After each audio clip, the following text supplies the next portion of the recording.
ข้าวแล้วก็พักผ่อนมาเนี่ยจะได้ย่องต่อมากินข้าวปลาคือเก้าพี่น้องเอ้ยมานี่เอามากระทันก่อนมึงเนี่ยโอ้เนี่ยลกครับ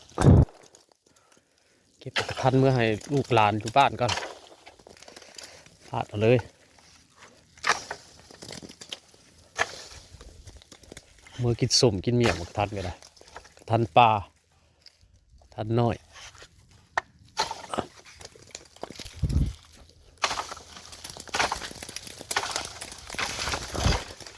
โอ้เด้อโอ้บ้านดินอยู่โอ้หลายดีเด้เก็บหมดเลยมาล่างเอากระทันน้อยนี่ทันสุ่ม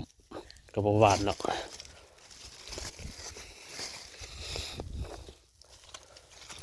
มาหากินข้าวปลามันนี่บรรยากาศฮ้อนพี่น้องเลยฮ้อนนี่เลยมันลงน้ำบัดชีหนาวถึงมาพักผ่อนมีป่าใหญ่มานี่มาได้ออกหาเบ็ดไม่ทันกันลายดิทันปากทันธรรมชาติ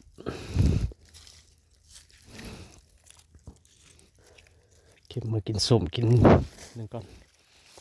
บริวารเนาะมันออกสีสมๆนิดนึงนะ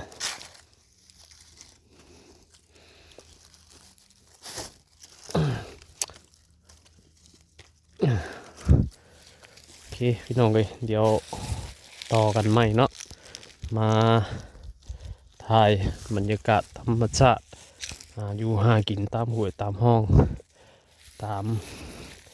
บ้านนอกของนาเฮานี่แหละทำมาหากินหาอยู่แบบนี้แหละชนบทเฮากินตามภาษาบ้านนอกบ้านนาเฮา